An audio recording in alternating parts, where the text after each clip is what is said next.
biggest problems that I see all too often in the travel and tourism industry is that we don't really know where our money's going. We book hotels, we book transfers, we book tours, but who's getting our money? Now this is known as economic leakage in tourism, and it's actually pretty important, and I'm going to tell you exactly why in today's video. If you're new here, my name is Dr. Hayley Stainton, and I'm here to teach you all things travel and tourism. Economic leakage is a major problem in the tourism industry. Destinations develop and grow their tourism industries with high hopes of making a big income from the various tourism-related activities. However, in many destinations, this just isn't the case. And I see this all too often on my own travels. Whether it's Ryanair bringing the tourists to the area, yet taking the tourist money back to Ireland, Hilton Hotel, who take the tourist dollar back to the US, or the imported Minute Maid orange juice that is sold in shops and restaurants, even though there are perfectly good oranges and orange juice that is made in country. The reality is that economic leakage is everywhere you look, but it doesn't need to be. So, what exactly is economic leakage? Well, essentially, it's the act of money leaving the host country and ending up somewhere else. Due to the international nature of the tourism industry, along with the world that we live in becoming increasingly globalised and monopolised by the most successful multinational corporations, known as MNCs, economic leakage is becoming more and more prevalent. So essentially, we have destinations that welcome tourists, and we want to go there. But why are they welcoming tourists when most of our money, the tourist money, isn't going to them? Economic leakage happens in a number of ways, such as imported goods, foreign employment, foreign ownership, currency conversion. But why is this such a big problem? And what can you as a tourist, what can you do? What can we all do? Most destinations choose to develop and grow their tourism industries with the aim of making money. That's a given. Unfortunately, the income that destinations receive from this tourism industry often isn't as high as they would like it to be. And in severe cases, the destination receives only a small fraction of the income from tourism. And if you think about it, it's actually quite unethical. Is it fair that we are using their beach, their mountains, their jungles, whatever it is that we're going to visit, and giving the hosts very little in return? Not really. Is it fair that us as tourists, we often drop litter, and then we expect the host community to fit the bill and pick that up? No.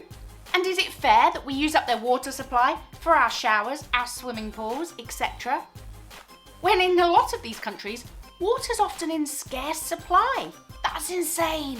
And is it fair that the price of real estate, and therefore houses, goes up because of tourism and drives out the local people?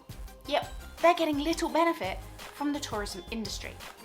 These are big problems, and we can all do our part in making sure that we shop in a way where our money stays local. And in reality, the economic problems resulting from leakage go even further than this.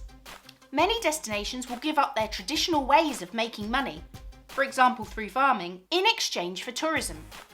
They see dollar signs, they think tourism is where the money is at. But the reality is that they are often misled, misguided, or simply uneducated in basic economics to realise that this is, in actual fact, not always the case. If managed well, destinations absolutely can manage their income from tourism and minimise economic leakage.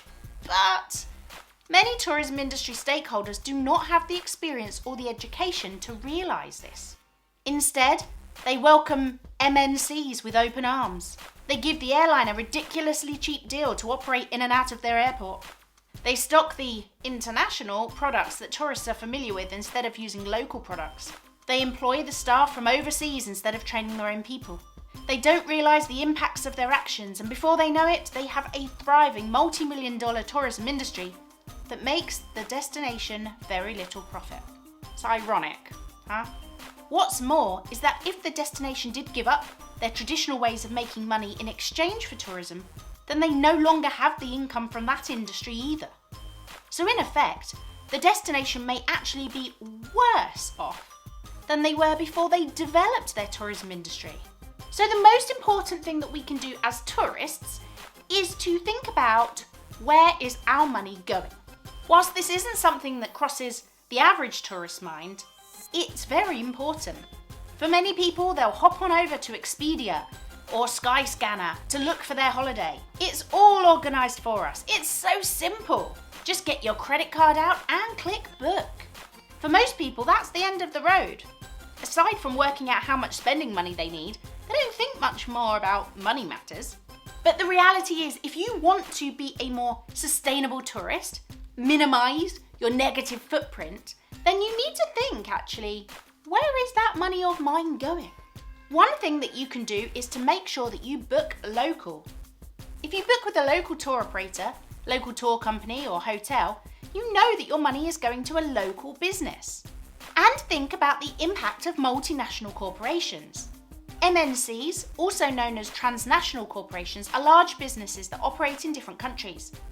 They are very powerful organisations that are multi-million-dollar businesses. However, the money that they make is most commonly returned to the country where they are based, which is usually in Western countries such as the USA or the UK. So just in case you are not familiar, let's look at a few examples of some of the biggest MNCs in the travel and tourism industry. Hilton, Radisson, Travelodge, TUI, Pizza Hut, KFC, McDonald's, Planet Hollywood, Hard Rock Cafe, Starbucks, Costa Coffee, Cafe Nero. Now, whilst some of those are not directly in the travel and tourism industry, their products will be consumed by tourists. We all want our cup of coffee in the morning, of course. And then there's foreign employment. Many organisations, especially those that are foreign owned, will choose to recruit staff from overseas instead of those who live in the local area. Organisations do have reasons for this. To begin, foreign staff are probably native English speakers, whereas the local people might not be. Staff are likely to be familiar with the brand and the Western customs. And staff hired from abroad may already be working for the company and may have a more qualified CV than local people. However, there is a pretty famous saying, and it goes like this. You give a poor man a fish and you feed him for a day. You teach him to fish and you give him an occupation that will feed him for a lifetime. You see, hiring foreign people is really just a short-term gain. It would actually make so much more sense to teach the local people how to do the job themselves.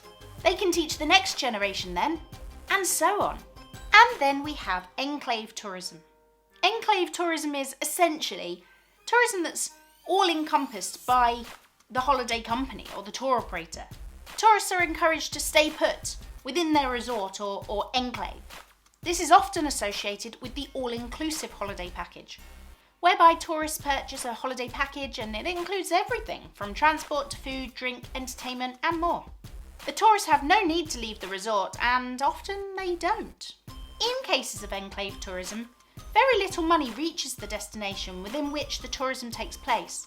In cases such as the Maldives or the Caribbean, there have been reports of as much as 95% of money made by tourism leaving the country via economic leakage.